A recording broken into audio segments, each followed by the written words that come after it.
ابھی اب بکری صاحب نے ایک بندے کو تیار کیا، ہمارا ایک وہ تھا اپنا، وہ خواجہ سرا ہوتے ہیں، ایک خواجہ سرا ہے، اس کی زندگی بدل گئی اللہ نے کیا، اس نے سارا کام چھوڑ کے، وہ پہلے خوب اپنا فنکشن کرتا تھا، ڈانس وانس، وہ اللہ نے زندگی تبلیغ میں گیا، زندگی اللہ نے بدل دی، تو اس نے داڑھی رکھی، پگڑی باندھی، وہ ابکری صاحب کو مل گیا، تو ابکری صاحب نے سے کہا کہ میں اپنے پاس بلاؤں گا تمہیں، تو اس میں تمہیں پوچھوں گا، سوال کروں گا کہ تمہاری زندگی کیسے بدلی، تو تم کہنا کہ ابکری صاحب نے مجھے محنت کی تو ان کی برکت سے میری زندگی بدلی۔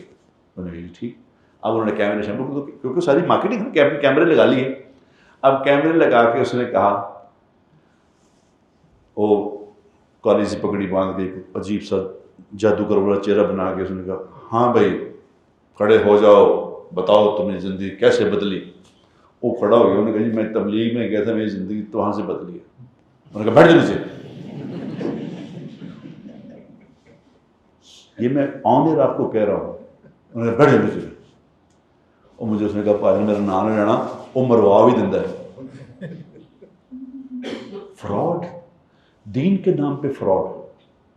ابھی وہ نسیم وکی کو اس نے کھڑا کر دیا، نسیم وکی کو کھڑا کر کے، نسیم وکی کا میں نے دیکھا وہ ویڈیو دیکھا، نسیم وکی کے ساتھ وہ خود بیٹھا ہے، ابکری صاحب خود بیٹھا ہے، ساتھ نسیم وکی کھڑا ہو گیا، بھائی جان میں بہت پریشان تھا، میری زندگی میں بڑی بے چینی تھی، میں نے حضرت صاحب کے ساتھ وظیفے کیے ہیں، اس سے میری زندگی بالکل نارمل ہو گئی ہے، میں اب بہت یہ ہو گیا ہوں۔ وہ بیٹھا صاحب۔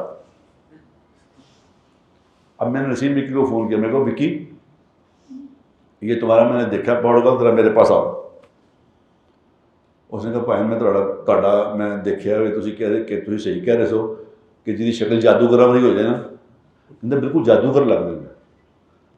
تو ٹھیک، میں کہا تم میرے پاس آؤ، یہ تم نے کیا بکواس کی، کیونکہ اس کو پتہ ہی کچھ نہیں بیچارہ۔ انہوں نے کہا بھائی میں آپ کے پاس، وہ برخوردار ہے بیٹا، بچہ ہمارے ساتھ کام کرتا ہے۔